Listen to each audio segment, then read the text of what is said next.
So let's go straight to Beirut. Nabih is the LA Times Middle East Bureau Chief based in Lebanon's capital, and he joins us from there. Nabih, always great to have you on the program, especially given where you are in Lebanon. We've had you on the past few months since this official war began here, and you've given us some real insight into what things look like on the ground, the impact that this has had on civilians. Walk us through what you've seen as of late.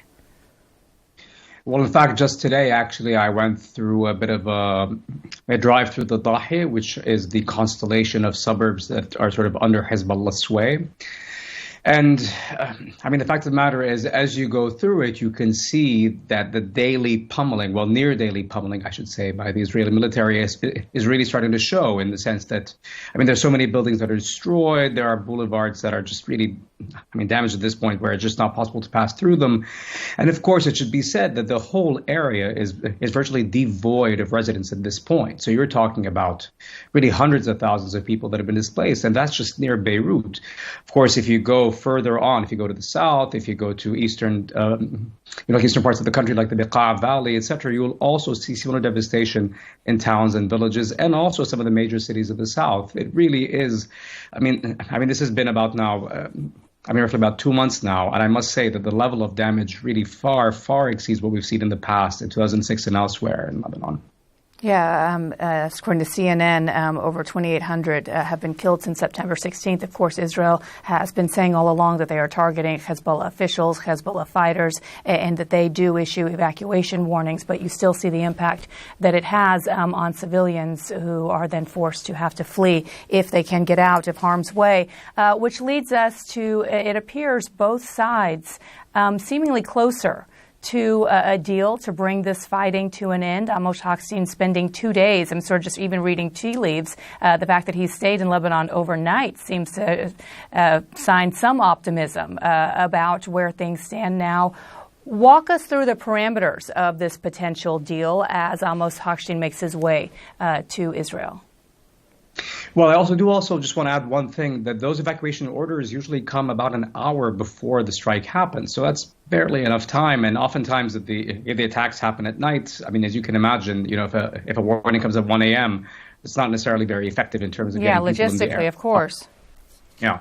But anyway, in terms of Mr. Hochstein's, progress, the fact of the matter is that, yes, we have been hearing about progress. And as you said, he did stay overnight. And so that was considered to be an encouraging sign. He also said in his press conference that the reason why he was going to Israel is because there is progress, or which is more accurately, is that he conditioned his going to Israel on the basis of there being progress in Lebanon. And apparently there has been. But I must say there are some major sticking points that are, I think at this point, very unclear. Now, of course, Mr. Hochstein has not said anything in terms of details about the situation, the negotiations, and the various conditions. But the fact of the matter is, if you consider what is being said, or what has actually been said in the media because of leaked documents, there is a major sticking point, which is that Israel would want to be able to retain the ability to strike at Hezbollah throughout the country at any time. Now, as you can imagine, this is not going to fly with Lebanese leaders because it would mean essentially ceding the country's sovereignty. At the same time, Israel will tell you that it wants to have drones and overflight ability to go through across Lebanon at this point, and indeed, close to the Syrian border. So, these are major sticking points, and I simply cannot imagine the Lebanese government being able to actually cede that level of sovereignty without getting into a major, major uproar from people.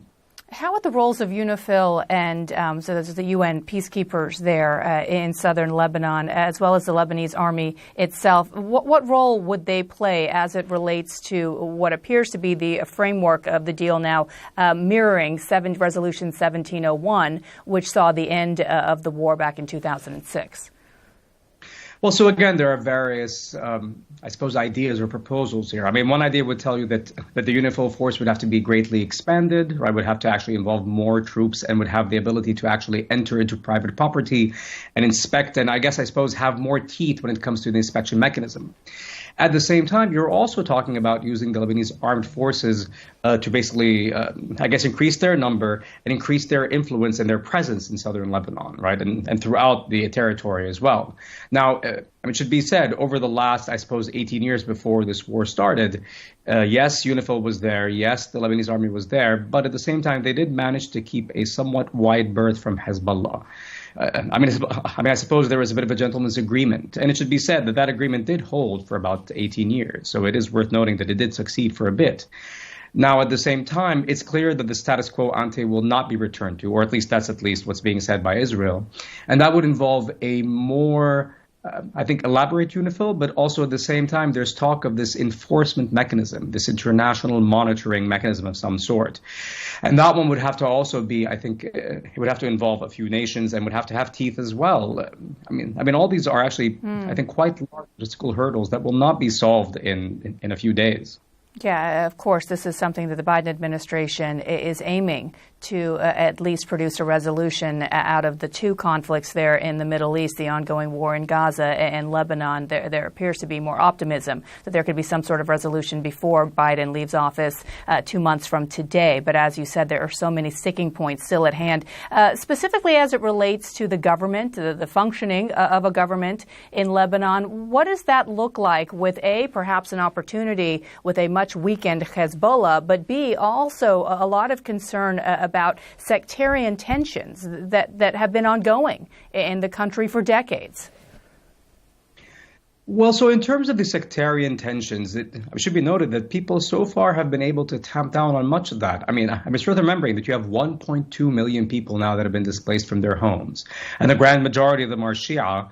And I suppose a significant portion of them are supporters of Hezbollah. And yet at the same time, we have seen overall that Lebanese in other parts of the country have been able to host them and welcome them as, I suppose, as fellow countrymen.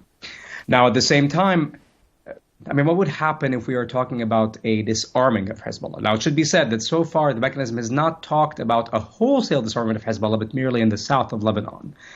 Now, if we are talking about something wider, right, a more far-reaching disarmament of Hezbollah, then that could indeed spur the sort of sectarian tensions we've seen in the past, because it would be hard to imagine Hezbollah easily ceding its arms, for one.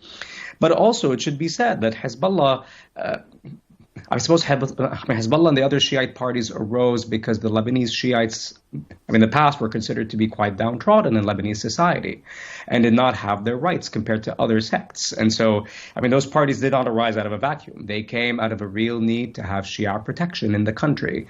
And so, I think it would be hard-pressed to have people actually just have them give up their arms wholesale.